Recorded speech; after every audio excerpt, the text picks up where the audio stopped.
또 그들에게 이르시되 사람이 등불을 가져오는 것을 말 아래나 평상 아래 두려함이냐 등경 위에 두려함이 아니냐.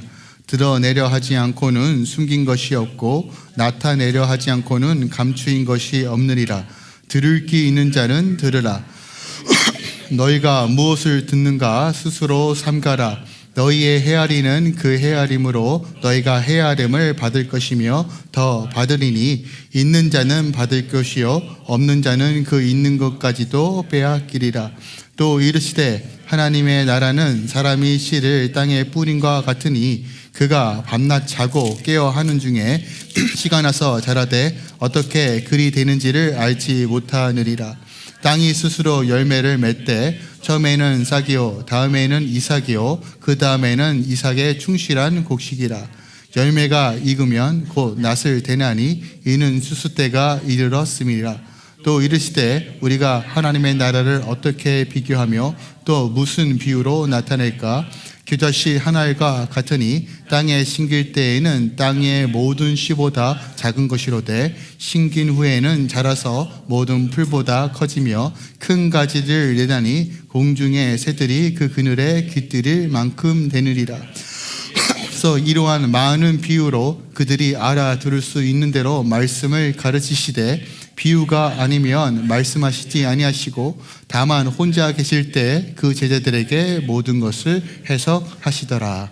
아멘. 하나님의 말씀입니다. 저는 오늘 이제 저번 주 본문과 좀 이어서 하나님 나라의 성장 원리에 대해서 좀 함께 좀 나누길 원합니다. 그래서 드러나고 자라고 커지는 하나님 나라라는 제목을 가지고 오늘 본문 말씀 좀 살펴보려고 해요.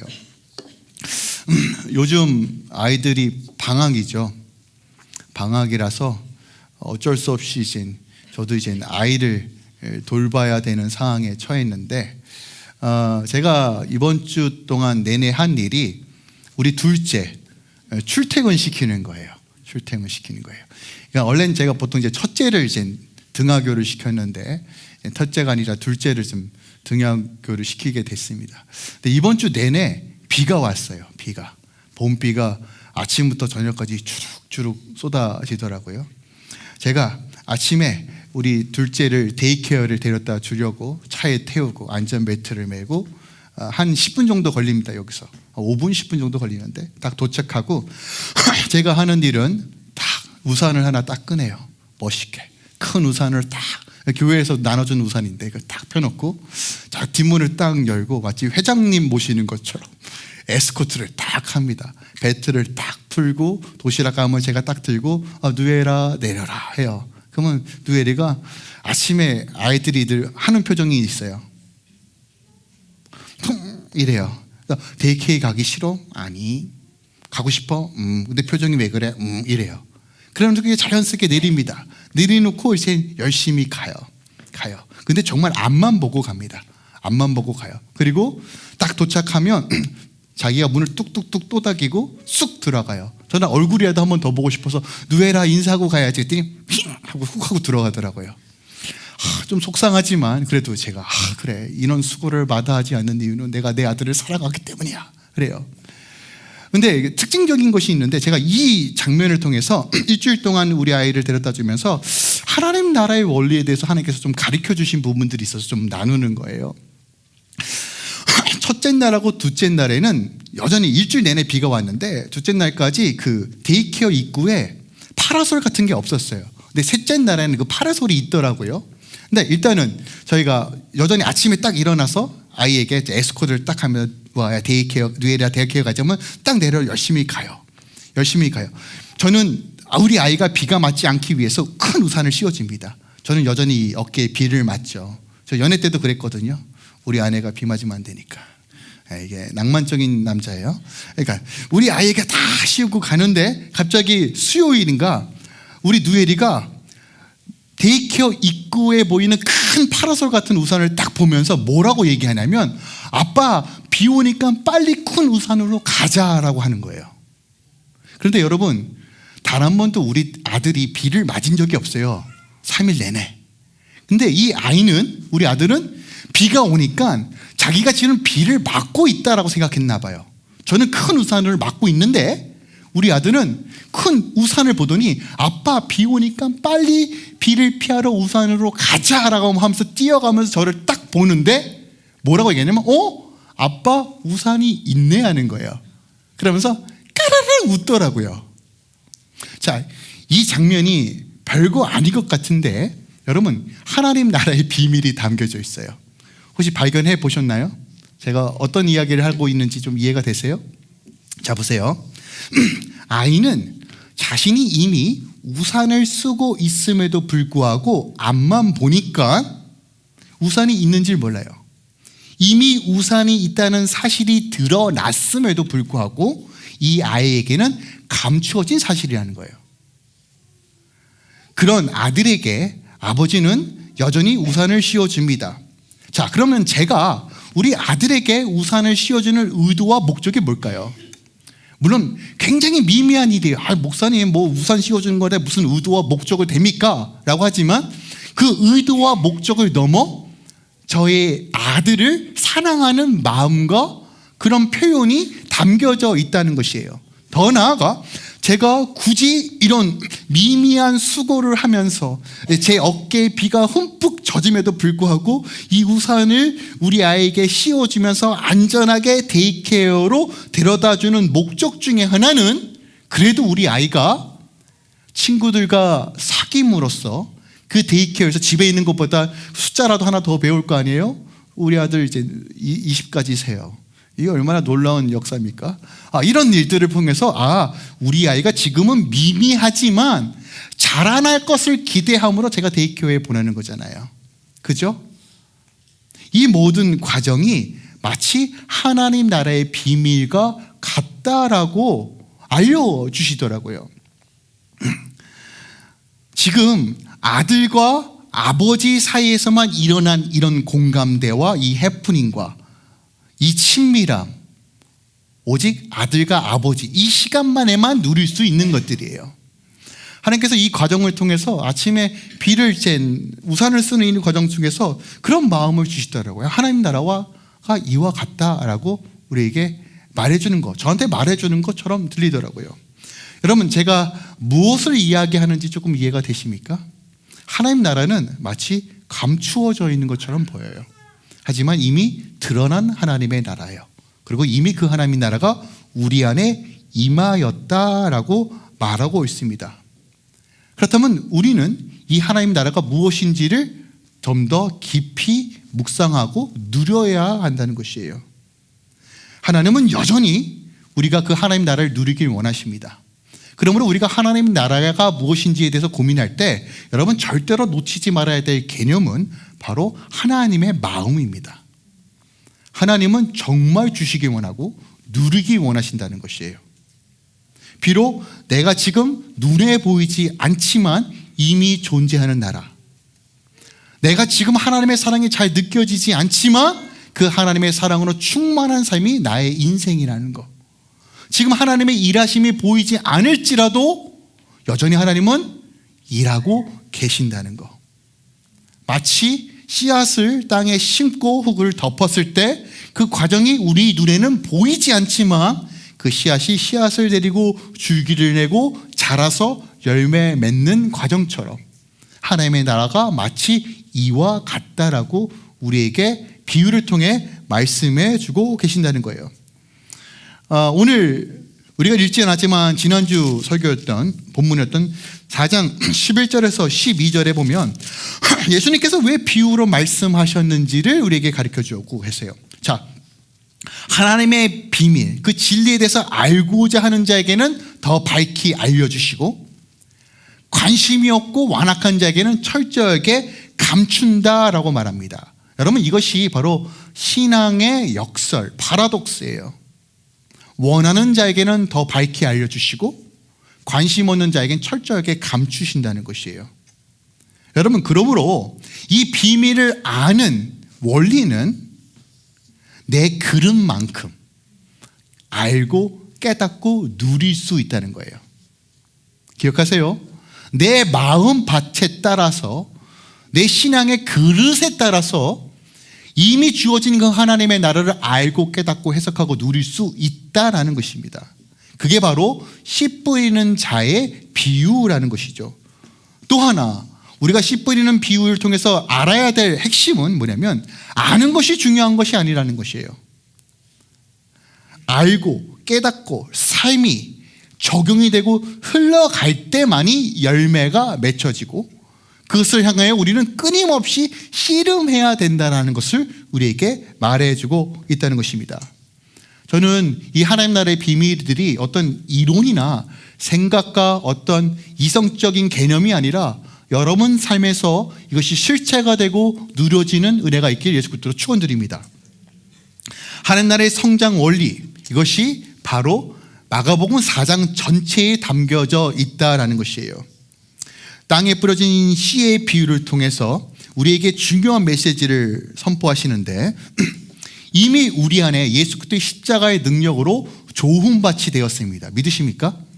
누구든지 십자가 앞에 나가면 우리 안에 상처와 승뿌리와 아픔이 그 돌들이 다 뽑혀지고 조훈밭이 되었다라고 우리에게 가르쳐주고 있어요. 근데 문제는 주의 말씀과 세상을 겸하여 섬기면 세상의 그 떨기나무가 훨씬 더 빨리 자라서 우리가 열매 맺지 못하도록 막는다는 것이에요. 기억합시다. 이미 우리 안에 이루어진 하나님의 나라예요. 그러므로 여러분 이걸 꼭 기억하셨으면 좋겠어요. 하나님의 씨앗은 하나님의 말씀을 상징합니다. 하지만 이 씨앗이 바로 예수 그리스도이며 하나님의 나라가 예수 그리스도라는 거예요. 이거 무조건 그냥 외우세요. 죄송하지만 전 외우라고 강요하는 걸 굉장히 좀 불편해하지만 이건 무조건 외우셔야 돼요. 말씀이 예수 그리스도시고 예수 그리스도가 하나님의 나라예요. 예수님은 늘 이 개념으로 비유로 설명하셨어요. 문제는 우리가 이걸 자꾸 못 알아들으니까 그래요. 기억합시다. 말씀이 예수님이고 예수님이 하나님의 나라라는 것이에요. 그리고 그 나라가 이미 우리 안에 주어졌다는 거예요. 말씀이 육신이 되어 이 땅에 오셨고 예수님 그 자체가 하나님의 나라이며 그 예수를 믿고 영접하는 모든 자들에게 이미 하나님의 나라가 시작되었다. 천국이 시작되었다라고 우리에게 말해주는 것이에요. 이미 우리 안에 주어졌음에도 불구하고 우리의 문제는 마치 하나님의 나라가 없는 것처럼 살아요. 주님 천국이 내게 임해야 되겠죠. 하나님 나라가 임해야 되겠죠 라고 얘기해요. 아니요, 이미 임하였다라고 말합니다. 그것을 발견하고 키우고 세워라, 누려라 라고 오늘 비유를 통해서 우리에게 가르쳐주고 있는 거예요.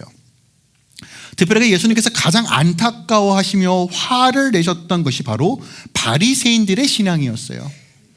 그들은 누구보다도 하나님을 잘 믿는다고 얘기했고 누구보다도 더 거룩하다고 말했으며 누구보다도 복을 누리고 있는 존재라고 말했지만 실상은 삶과 신앙이 분리가 되고 겉과 속이 다른 존재였다는 거예요. 이 교회를 다녀도 여러분 아무리 예수를 잘 믿는 척해도요, 여러분 삶 가운데 하나님의 나라가 역사하지 않으면 우리는 늘 결핍을 경험할 수밖에 없습니다. 여러분 이 비밀이 여러분 삶 가운데 풀어지길 예수 그리스도 축원드립니다. 오늘 세 가지 비유를 살펴볼 거예요. 첫 번째로 등불 비유, 두 번째로 스스로 자라는 씨의 비유, 그리고 겨자씨 비유입니다. 이걸 통해서 예수님께서 1장부터 20절까지 말씀하셨던 이 비유를 조금 더 구체화하여서 우리에게 설명하는 거예요. 자, 이 비유 함께 좀 더 깊이 들어가 보겠습니다. 자, 21절부터 25절까지는 등불 비유입니다. 제가 읽겠습니다. 21절입니다. 또 그들에게 이르시되 사람이 등불을 가져오는 것은 말 아래나 평상 아래 두려함이냐 등경 위에 두려함이 아니냐. 드러내려 하지 않고는 숨긴 것이 없고 나타내려 하지 않고는 감추인 것이 없느니라. 들을 귀 있는 자는 들으라 라는 거예요. 한국말이 조금 어렵죠. 제가 좀 풀어서 말씀드려 볼게요. 자, 등불 비유예요. 등불. 여러분 등불이 뭐냐면 초의 개념으로 생각하시면 되고 어떤 라이트, 램프라고 좀 이해하셔도 무방할 것 같아요. 그런데 한글 성경에는 정확하게 우리가 인지할 수 없지만 원래 헬라어 원문에 이 등불 앞에 관사, 더호라는 단어가 붙습니다. 이게 무슨 얘기냐면 유일무이한, 세계에서 하나밖에 없는 등불이라고 강조하는 거예요. 자, 그렇다면 여기서 말하는 등불은 무엇을 상징할까요? 예수님을 상징하는 거예요. 그러니까 등불이라고 비유적으로 표현하고 계시지만 이건 예수님을 의미하고 상징하는 것입니다. 또한 등불을 가져온다라는 이 표현은요, 뭐냐면 감춰져 있는 것을 드러낸다라는 의미를 가지고 있는 단어예요. 그러니까 예수를 추하고 예수를 영접하고 예수를 믿는 삶, 이것이 등불을 가져오는 것이다 라고 우리에게 말해주고 있는 것입니다. 그러므로 주님을 소유한 자는 등불과 같은 삶을 살아야 함을 우리에게 가르쳐주고 있고, 그러한 삶을 살 때 내 삶 가운데 하나님 나라의 비밀들이 풀어진다는 것이에요. 자, 당시 등은 토기로 만들었습니다. 흙으로 만들었어요. 이게 납작하게 만들고 그 가운데 이게 두꺼운 실 같은 거, 그 심지죠. 심지를, 초같이 심지를 달고 그 안에 감람유를 부었습니다. 감람유는 올리브유예요. 올리브유. 제가 좀 고민이 되는 게 뭐냐면 요즘 여러분 올리브유가 비싸요. 왜 비싼지는 아시죠? 생산을 많이 못해서 스페인 지역에서, 예, 올리브유가 비싸서 저도 요즘 이제 까날라유와 포도씨유로 바꾸고 있는. 그래서 제가 고민했어요. 아니, 지금도 이렇게 재배하기 귀한데 어떻게 그 당시 이렇게 흔했을까라고 자료를 찾아봤더니 당시 기후 상태에서 팔레스타인 지역에서는 그냥 저기 올리브는 뿌리면 그냥 무조건 막 자랐대요. 그래서 흔한 나무가 올리브유였다고 합니다. 그리고 산 전체가 이제 감난산이라고 하죠. 그러니까 산 전체가 올리브산으로 가득 차 있었다는 거예요. 그래서 감람유가 가장 흔한 기름 중에 하나였고, 또한 등불을 밝히기 위해 사용되었던 기름이라는 거예요. 근데 오늘 특징적인 건 뭐냐면 이런 겁니다. 자, 등불에 켰어요. 자, 이 등불을 킬 때 등불을 어디다 놓냐고 우리에게 묻는 거예요. 그죠? 침상 밑에 혹은 식탁 밑에 두지 않는다는 거예요. 물론 저희 아이에게 나이트 램프를 하나 주면 우리 아들은 기가 막히게 구석진대로 이불을 덮고 아마 불을 켤 거예요. 왜요? 자기만 보려 어머 신기해 할 거예요. 하지만 원래 등불의 역할은 뭐예요? 여기 이 지역도 이제 정전이 자주 나는데 블랙아웃 되면 등불을 켭니다. 그러면서 식탁 위에 올려놓거나 조금 높은 곳에 세워놔요. 왜요? 어두운 곳을 밝히고 조금 높은 곳에 세워놔야지만 효과적으로 기능을 감당할 수 있기 때문이죠. 그런데 오늘 말과 침상 밑에 둔다라고 말하고 있습니다. 여기서 말이라는 것은 이렇게 이해하시면 돼요. 당시 어떤 곡식을 재는 어떤 그릇과 같은 것이 말이었어요. 그러니까 어떤 그릇이라고, 영어는 보우라고 이제 번역을 해놨는데 어떤 그릇이라고 이해하면 좋을 것 같아요. 침상은 우리가 알고 있듯이 잠을 자는 곳입니다. 근데 여러분, 이 말과 침상이라는 이 단어 안에 중요한 영적 의미가 담겨져 있어요. 이 말이라는 것은 등불을 가리는 역할을 합니다. 여러분, 만약에 등불이 필요 없을 때는 그릇 같은 거로 덮어두거나 침상 밑에 두는 것이 맞아요. 그죠? 하지만 불을 켤 때는 그릇에 그 불을 가두어 두면 어떤 일이 벌어지나요? 산소가 없어서 질식합니다. 그죠? 그러니까 등불을 켤 때 말에 가둬두는 것은 잘못된 방식입니다. 여기서 말은 여러분 하나님의 말씀에 타협하는 모든 것들을 의미합니다. 하나님의 말씀과 하나님의 나라의 역사가 일어나지 못하도록 회방하고 방해하는 모든 것들을 우리가 그릇이라고 우리가 좀 이해하면 좋을 것 같아요. 침상은 어떤 의미일까요? 눕는 것입니다. 편한 곳이에요. 내 안위와 만족, 내 유익이 목적이 되는 삶을 의미합니다. 조금 더 눕자, 조금 더 자자. 무슨 하나님의 나라 일이야, 무슨 복음으로 사는 거야. 내 안위가 더 중요하지, 내 건강이 더 중요하지, 행복이 더 중요하지. 물론 여러분 기억하세요. 주님은 우리가 행복하게 원하시고 건강하게 원하세요. 그리고 이 세상의 교육도 또한 공부하는 것도 되게 중요합니다. 근데 여러분 기억하세요. 마땅히 있어야 될 위치와 그 목적에 맞게 사용되는 것이 핵심이에요. 불을 켜야 될 때 말로 덮으면 불의 기능이 상실되고 직식하는 것처럼, 그죠? 침상 밑에 두면 침상이 타버리겠죠. 마찬가지예요. 여러분 기억하십시오. 하나님의 나라를 대적하고 내 삶과 내 마음을 혼란스럽게 하는 모든 이념과 생각과 신앙체계들을 여러분 거부할 줄 알아야 돼요. 하나님은 질서의 하나님입니다.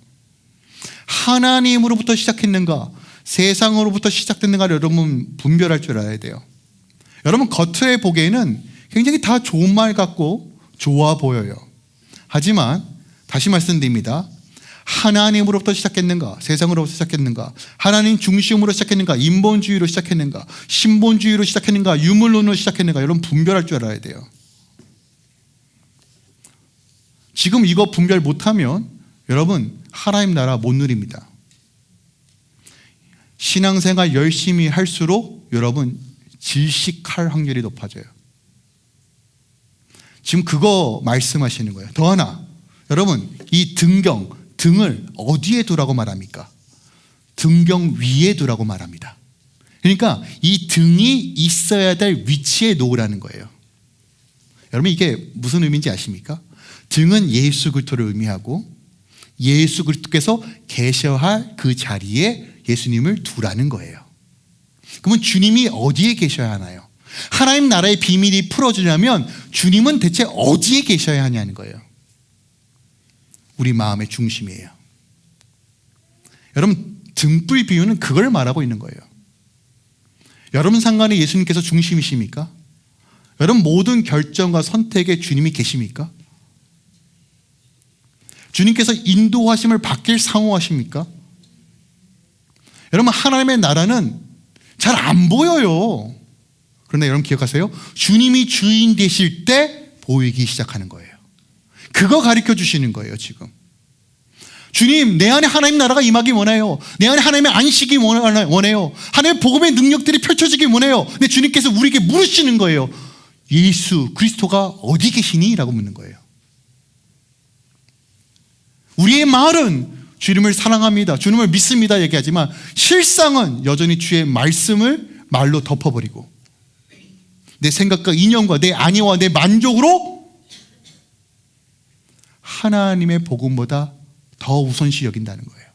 그리고 내 마음의 중심이 주님을 모신다라고 말하지만 실상은 내가 주인이에요. 그러면 여러분 기억하세요. 하나님 나라 없어요. 그래서 다음 구절이 뭐예요? 귀 있는 자는 들으라예요. 왜 이 말을 계속 반복할까? 이 등불 비유가 굉장히 중요해서 그래요. 여러분 혹시 술래잡기 해보셨어요? 그 오징어 게임의 그 영이 그거 말고요. 무서워. 술래잡기 저희 집에서 종종 합니다. 이제 우리 딸은 이제 커서 이거 못 하는데 우리 아들하고 해요. 그러면 아들아, 술래잡기 하자. 내가 술래 할 테니까 너가 도망가. 그래요. 그러면 우리 아들이 가장 먼저 숨는 곳이 있습니다. 어디일까요? 너무 이제 저희 아들을 좀 높게 평가하시는데 우리 아들이 숨을 때 가장 먼저 숨는 곳은 소파로 뛰어가서 소파 위에서 이불을 덮습니다. 소파 밑에 들어가는 것도 아니고 이불을 덮어요. 그리고 본인이 숨었다라고 생각하나 봐요. 그럼 저는 그것을 뻔히 보고 있습니다. 그래놓고 바로 찾으면 재미가 없잖아요. 그래서 제가 연기를 해요. 어머, 우리 아들 어딨나 이래요. 그럼 이 한마디에 우리 아들이 그래요 하면서 진짜 5초도 안 되고 여기 있다 그래요. 반대로 좀 해봤어요. 누에라 아빠를 찾아. 그럼 저는 기가 막히게 숨어요. 등치가 크잖아요. 숨을 땐 날렵합니다. 네. 공중에 발이 보이면 안 되니까 막 공중까지 이렇게 벽장에 숨어가서 이렇게까지도 해봤어요. 근데 한번 생각해 볼게요. 아이의 입장에서 조금만 지나면 이제 누에리가 찾아요. 아빠 어디 있어? 아빠 어디 있어? 근데 제가 말 한마디 안 해요. 10분이 지났어요. 20분이 지났어요. 그러면 이 아이가 지칠까요? 안 지칠까요? 지치죠. 그러다가 이제 포기해요. 근데 술래잡기의 묘미는 그게 아니에요. 여러분 해보시면 알겠지만 술래가 못 찾겠다 깨꼬리 하잖아요. 그러면 숨어있는 애들이 깨꾹 힌트를 줘요. 그러니까 여러분 술래잡기의 핵심은 숨는 게 아니라 발견하는 거예요. 모르셨죠? 발견하는 거예요. 하나님 나라가 이와 같아요. 저도 계속 비유로 설명하는데 하나님 나라 어디 있습니까? 여러분 참 막연해 보일 수 있어요. 굉장히 추상적일 수 있어요. 근데 주님께서 우리가 마치 지치고 힘겨울 때 마치 수영아 여기 있다 가르쳐 주신다는 거예요. 근데 누구에게요? 등불을 등경에 두는 자에게. 이미 우리 안에 주어진 그 예수 그리스도, 그 빛 대신 주님을 가리지 않고 주님으로 모시며 내 안위와 내 안식이 목적이 아닌 하나님의 나라에 내 마음을 두고 무목하게 걸어가는 자에게, 찾고자 하는 자에게 하나님께서 까꿍하고 때에 따라 이른 비와 늦은 비로 우리에게 발견케 하시고 자라게 하신다는 것이에요. 여러분 이 과정이 때로는 힘들고 인내가 필요하고 좁은 길입니다. 그런데 여러분 제가 우리 아들과 술래잡기를 하면서 느끼는 건 뭐냐면 찾고 발견하는 그 과정 중에서 더 친밀해진다는 거예요. 여러분 그 인내의 순간도 하나님의 사랑의 과정임을 여러분 꼭 기억하셨으면 좋겠습니다. 그러니까 하나님 나라를 이해할 때 가장 핵심 중에 하나는 하나님의 마음을 깨닫는 거예요. 하나님은 여러분 삶 가운데 하나님 나라를 누리길 원해요. 예수를 소유했고 그 예수의 능력으로 살아내길 원하신다는 거예요. 눈에 보이지 않는다고 당장 주님의 일하심이 보이지 않다 할지라도 여전히 하나님께서 일하시고 계심을 꼭 믿으시길 예수께서 축원드립니다. 근데 오늘 본문에 보니까 이 복음의 비밀을 아는 자에게도 책임이 있다는 걸 가르쳐 주고 계세요. 24절에 보니까 너희가 무엇을 듣는가 스스로 삼가라. 너희의 헤아림으로 그 헤아림으로 너희가 헤아림을 받을 것이며 더 받을 것이다 라고 말합니다. 하나님을 아는 자는 하나님을 아는 자처럼 살아야 합니다. 그래야지만 잘한다는 것을 우리에게 가르쳐주고 있어요. 또 하나 25절에 굉장히 중요한 영적 원리를 가르쳐주고 있는데 있는 자는 받을 것이요 없는 자는 그 있는 것까지 빼앗기리라. 혹시 여러분 이 단어 한 번씩 들어봤을 거예요. 저도 이제 발음이 좀 어려운데 부익부 빈익빈. 부익부 빈익빈. 어떤 의미예요? 부자는 더 부자가 되고 가난한 자는 더 가난해진다는 거예요. 이거 옳은 거예요? 잘못된 거예요? 생각이 다를 수 있어요. 누구는 이제 보통 이제 사회 운동하시고 세상에 부조리를 막 비꼬면 이게 말이 돼! 할 수 있어요. 그런데 여러분 곰곰이 생각해 보세요. 보통 이렇게 자신의 상황과 환경을 탓하는 사람들의 특징들을 보면 자기는 문제가 없대요. 다 나라 탓해요. 다 지도자 탓해요. 다 시스템 탓해요. 자기를 객관화하지 못해요. 자기는 땀 흘리지도 않고 일도 하지 못하는데 환경 탓만 해요. 저는 이 세상에서 우리가 무엇이 옳고 그름인지를 명확하게 알았으면 합니다. 근데 저는 이 세상의 시스템이 완벽하다고 말하지 않아요. 오류투성이죠. 문제투성입니다. 그래서 빈익빈 부익부가 맞을 수도 있고 틀릴 수도 있고 이것에 대해서 저는 말하고 싶지 않아요. 왜냐하면 저는 그것에 대해서 전문가는 아니니까. 그러나 확실한 것은 여러분 영적인 원리는 정확하게 빈익빈 부익부입니다. 여러분 이게 공의롭지 않다고 느껴지죠. 하지만 영적인 원리는 정확하게 있는 자에게 더 주고 없는 자는 빼앗아 갑니다. 그게 마태복음 25장에 기록되어 있는 1달란트, 2달란트, 5달란트 비유예요. 자, 2달란트와 5달란트 가진 이 사람이 어떤 일을 했냐면 주인에게 그 달란트를 받았을 때 충실히 그것을 사용하였어요. 실패할 수 있었죠. 그럼에도 불구하고 맡겨진 바 충실히 그것을 사용했다는 거예요. 근데 한 달란트는요, 그냥 묻어둡니다. 뭐라고 변명합니까? 이거 갖다 뭐합니까 주인?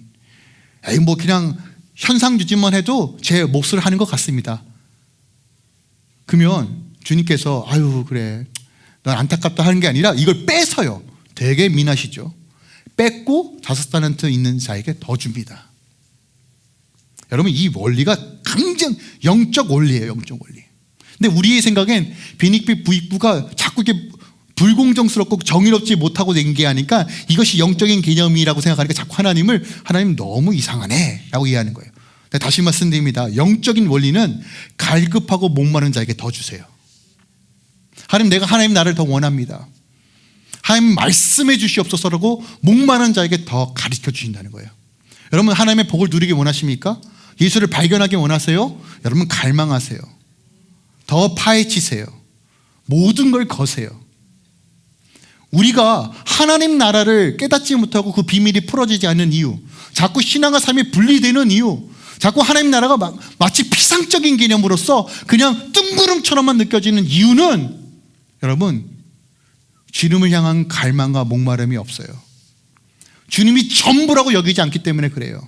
근데 우린 핑계댑니다. 주님, 내가 신앙생활도 해봤고 내가 기도도 해봤고 내가 헌신도 해봤는데 내 삶이 변하지 않아요. 우리 가정 변하지 않아요. 성경에는 교회가 세상을 변한다고 얘기했는데 교회 꼬락서리 해보니까 전혀 답이 없어요. 나도 경험하지 못했고 나도 누리지 못하니까 세상이 야 교회가 뭐 그따구로 교회냐, 너희들이나 먼저 잘해라 라고 하는 그 말에 반박을 못해요. 나도 못 누려봤으니까, 나도 경험해보지 못했으니까. 근데 주님 명확하게 말씀하시는 거예요. 감추어져 있는 것지만 드러났다. 예수를 소유한 자에게 그 놀라운 비밀들이 하나둘씩 풀어질 것이다. 세상이 주지 못하는 기쁨을 내가 너에게 허락하겠다. 완전한 회복은 복음 안에 있다. 그것이 하나님 나라의 비밀이다 라고 말하는 것이에요. 여러분, 진리에 대해서 갈망하고 더 깊은 곳으로 나아갈 때 더 풍성이 채워지는 거예요. 하나님의 나라는 침노하는 자에게 주시겠다고 말해요. 침략하는 자, 저돌적인 자. 근데 우리 적당히 적정선을 유지합니다. 뭐 이렇게 유별나게 신앙생활 합니까? 그냥 적당한 선을 지키고 어차피 천국 티켓 받았고 그냥 하나님 나라 가는 거 아닙니까? 여러분, 무뎌지면 질식당하는 거예요. 정말로요. 오늘 33절과 34절에 보니까 보세요. 예수님께서 이러한 많은 비유로 그들을 알아들을 수 있는 대로 말씀을 가르치시되 비유가 아니면 말씀하지 아니하시고 다만 혼자 계실 때 그 제자들에게 모든 것을 해석하시더라요. 우리에게 지금 특권이 주어지고 있어요. 제자들에게. 동일한 말씀입니다. 제자들에게 특별하게 더 친밀하게 가르쳐 주세요. 여러분, 제자들에게 주어지는 특권이에요. 하나님 왜 차별해요? 아니요. 주님은 명확하게 말씀하세요. 내가 나를 가까이 하는 자에게 내가 너에게 가르치겠다고 말하고 있어요. 여러분, 주님을 가까이 하십시오. 신앙은 막연한 게 아닙니다. 하나님 나라 천국은 뜬구름이 아닙니다. 실제하는 나라고 주께서 다스리시는 나라입니다. 우리가 십자가를 통해서 성취한 그 하나님의 나라가 우리 안에 이미 역사하기 시작했습니다. 예수께서 주인 되시고 주의 말씀을 따라 순종하는 삶으로 나아갈 때, 인내하고 또한 감사와 감격으로 나아갈 때 하나님께서 이것을 점진적으로 우리에게 더 명확하고 뚜렷하게 가르쳐 주시겠다는 것이에요. 여러분, 예수님께 모든 것을 걸어보신 적이 있으십니까? 혹시 그것이 과거의 사건입니까? 아니요. 신앙은 지금이에요. 지금 거셔야 돼요. 이것도 오해하지 마세요. 맨날 아침 예배 나오고 저녁 예배 나오고 뭐 다 드리라고 하는구나. 이단 선단 사이비 아니냐. 여러분 그 얘기하는 게 아닙니다. 여러분의 마음의 중심이에요. 중심. 여러분의 시선이요. 시선.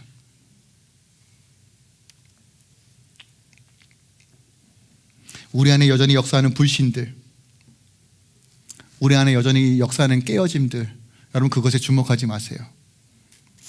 세상이 주는 것에 여러분 자꾸 마음을 빼앗기지 마세요. 완전하신 주님 바라봐야 돼요. 할렐루야. 자, 그렇다면 이 하나님의 나라가 어떻게 자라는가? 이것이 26절부터 29절까지 스스로 자라는 씨의 비유를 통해서 말씀하고 계세요. 26절입니다. 또 이르시되 하나님의 나라는 사람이 씨를 땅에 뿌린 것 같으니 그가 밤낮 자고 깨고 하는 중에 씨가 나서 자라되 어떻게 그 되는지를 알지 못하느니라. 땅이 스스로 열매를 맺되 처음에는 싹이요 다음에는 이삭이요 그 다음에는 이삭의 충실한 곡식이라. 열매가 익으면 곧 낫을 대나니 이는 추수 때가 이르렀습니다. 이거 마가복음에만 기록되어 있는 비유예요. 독특한 비유인데 마치 이런 것 같아요. 한 농부가 씨를 뿌립니다. 씨를 뿌리고 흙을 덮죠. 그 다음에 그 흙 안에서 이루어지는 일들을 이 농부는 보지 못합니다. 하지만 우리가 알 수 있는 것은 이 씨가 깨어져서 죽어서 뿌리를 내고 잎사귀를 내고 결국 이삭이 되어 결국 추수할 때까지 자란다는 것이죠. 그 비밀한 과정들, 잠을 자고 24시간 보고 있는 것이 아니기 때문에 우리는 몰라요. 근데 자고 일어났더니 어머 이렇게 자랐어? 자고 일어났더니 엄마 이렇게 자랐어? 저도 이제 깻잎 자꾸 깻잎 기대하고 있는데 아직 날씨가 추워서 나오질 않고 있어요. 지금 빨리 사야 되는데 모종을. 근데 하여간 여러분 눈에 보이지 않지만 여러분 기억하세요. 하나님 나라의 생명력은 주님의 주권에서 꾸준히 자란다는 것이에요. 핵심은 누가 자라게 하신다는 거예요? 하나님이에요. 예수님께서 자라게 하시고 성령께서 자라게 하신다는 거예요. 오늘 본문에서 스스로라고 하는 이 단어는 인간의 통제와 노력으로 할 수 있는 단어가 아닙니다. 오직 신의 개입으로서 자란다는 개념을 가지고 있는 단어예요. 여러분 이 개념을 바울이 이렇게 풀었어요. 고린도전서 3장 7절입니다. 그런즉 심는 이나 물 주는 이는 아무것도 아니로되 오직 자라는 이는 하나님이다 라는 거예요. 기억하세요. 우리가 애써야 될 영역이 있어요. 우리가 해야 될 일들이 있습니다. 하지만 누가 자라게 하신다는 거예요? 하나님이에요. 전 요한복음 11장 말씀을 사랑합니다. 죽은 나사로가 살아나는 장면이에요. 나흘이 됐어요. 소망이 없습니다. 절망뿐이에요. 죽었습니다. 답이 없는 상황입니다. 모든 사람들이 울고 있는 상황이에요. 예수님께서 그 현장에 찾아가셔서 말씀하시는데 그 무덤가에서 돌을 치우라고 말해요. 여러분 돌은 누가 치우는 겁니까? 우리가 치워야 돼요. 근데 여러분 돌 치우는 게 쉬울까요? 죽었는데 한탄하는 게 더 쉬워요. 한탄할 이유가 더 많습니다. 돌을 치운다는 건 미친 짓이에요. 근데 주님께서 말씀하세요. 치우라. 치웠더니 어떤 일이 벌어져요? 살리는 건 예수님이 하는 거예요. 그럼 우리가 해야 될 영역이 뭐예요? 다시 말씀드립니다. 주님을 주님의 자리에 모셔드리고 주의 말씀을 신뢰함으로 나아가는 거예요. 때로는 무식해 보이고 때로는 극단적으로 보일 수 있지만 주의 말씀만이 진리라는 사실을 믿는 거예요. 그 믿음이 없더라도 믿어보겠다고 하는 거예요. 그리고 그렇게 살아보겠다고 하는 거예요. 그러면 주님께서 자라게 하신다는 거예요. 비록 지금 내 헌신과 눈물이 땅에 덮여서 의미가 없어 보여요. 주님 내가 지금 기도해봤자 무슨 의미가 있습니까? 아니면 내가 믿음에 순종해봤자 대체 무슨 의미가 있습니까? 땅에 덮인 것처럼 아무 의미가 없어 보여요. 내 가정을 위해서 내 자녀를 위해서 기도하고 열방을 위해서 기도해도 세상이 더 어그러지는 것처럼 보여요. 땅에 덮인 것처럼요. 네, 여러분 기억하세요. 자라게 하시는 건 하나님이라는 거예요.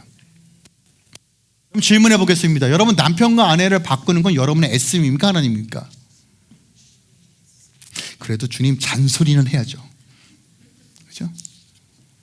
혹은 우리 자녀들을 바꾸는 건 여러분의 헌신과 노력과 눈물입니까? 하나님입니까? 어렵죠. 그래도 한 소리를 더 해야 될 것 같은데. 여러분 해보셔서 알잖아요. 저도 이제 잔소리도 해보고 잔소리도 들어본 사람으로서 사람 진짜 안 바뀌어요. 근데 제 삶이 어떻게 바뀌는가 곰곰이 생각해 봤더니 그때마다 하나님께서 만지실 때만이 바꾸셨다는 걸 알게 돼요. 여러분 이걸 경험해 보신 분들은 알아요. 여러분의 자녀 말 안 듣잖아요. 주님께 맡겨드리세요.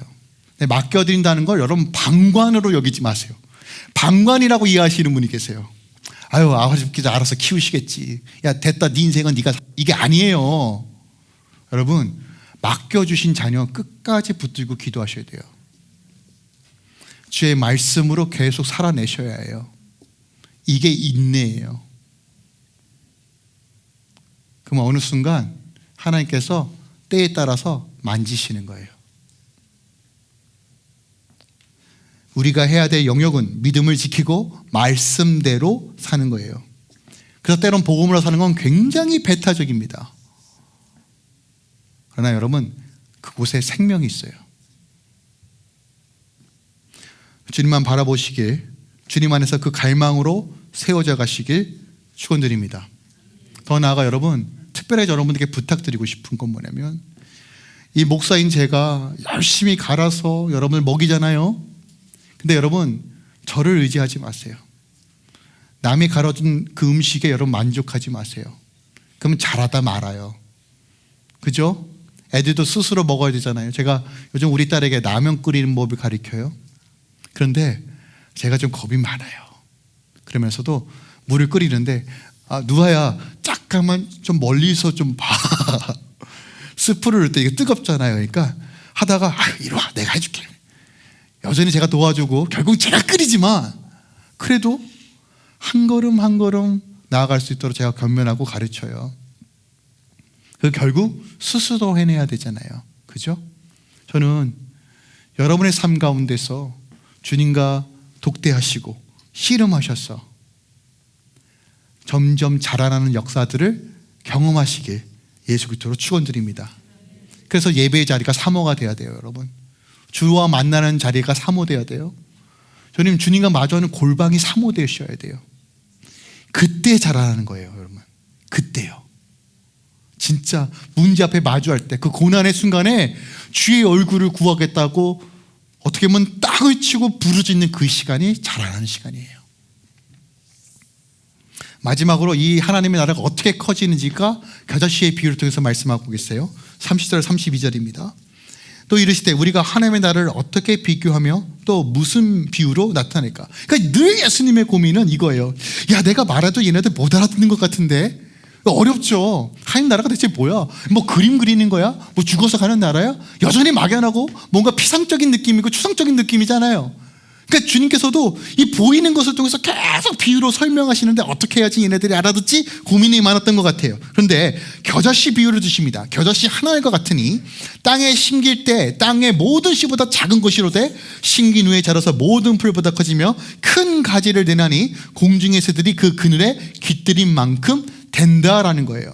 자, 겨자씨는 세상에서 가장 작은 씨는 아닙니다.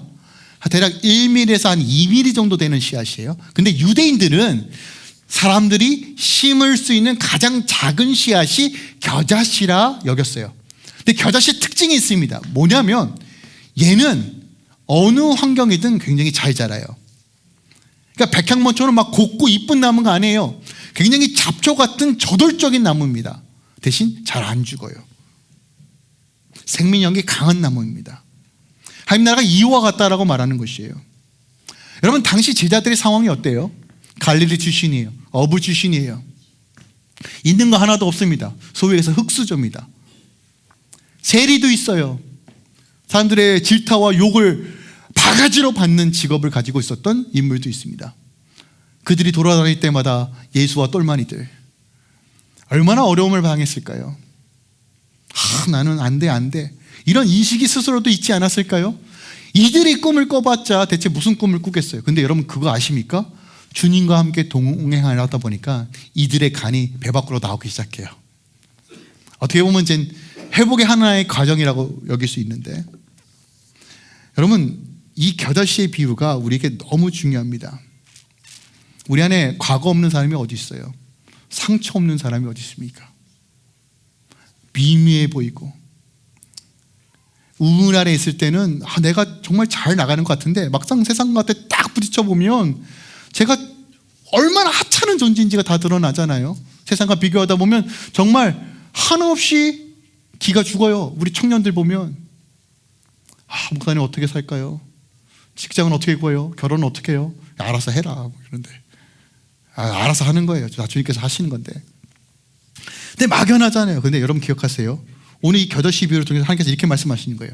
너의 인생이 겨자씨 같고 미미해 보이고 너의 삶이 믿음을 지키고 신앙을 지키는 것이 그렇게 커 보이지 않지만 보잘것 보이지만 믿음으로 나아갈 때 하나님을 신뢰함으로 나아갈 때 너를 통해 큰 나라를 이루겠다요.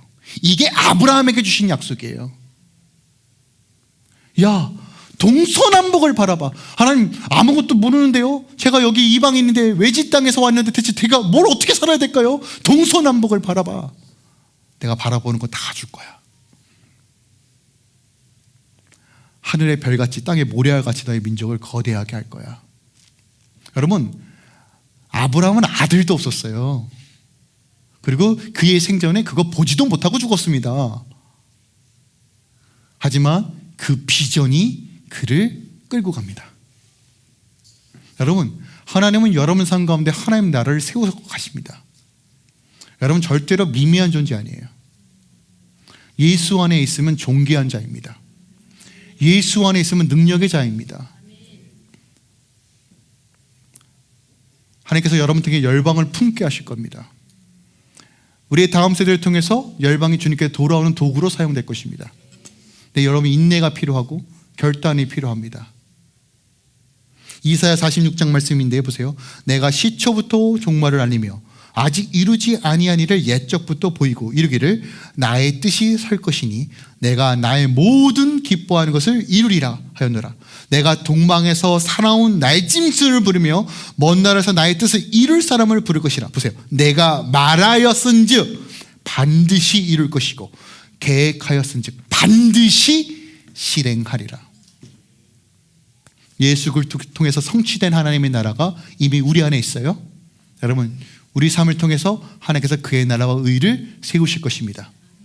근데 우리에게 명확하게 부르세요. 마음의 돌박과 가시덩굴을 제거하고 우리 마음의 중심에 예수 그리스도를 세우며 우리가 끊임없이 주님과 함께 걸어가는, 주님과 눈마주함을 사는 삶, 그의 말씀과 씨름하여 주님과 걸어가는 삶. 기억하세요. 히브리서는 흔들리지 않는 나라를 우리가 받았다고 말해요. 은혜로 받아 말미암아 경건함과 두려움으로 하나님을 기쁘시게 섬기라라고 말해요. 우리 부르심은 명확합니다. 여러분들, 하나님 나라가 잘 모르겠어요? 모를 수 있어요. 그러나 여러분, 주님을 소유하고 주님 중심으로 세워가면 하나님께서 때에 따라 가르쳐 주시고 알려주시고 깨닫게 하시고 누리게 하십니다. 그런데 내 안에 예수가 없고 세상의 말과 침상 아래 두기 시작하면요, 점점 감추어져 빼앗긴다는 거예요. 여러분, 이 말씀 꼭 들으시길 부탁드립니다. 그리고 귀를 열어 이 영적인 비밀들이 캐내어 하나님의 놀라우심들을 경험하며 이번 한 주도 믿음으로 승리하시길 우리 주 예수 그리스도 이름으로 부탁드립니다.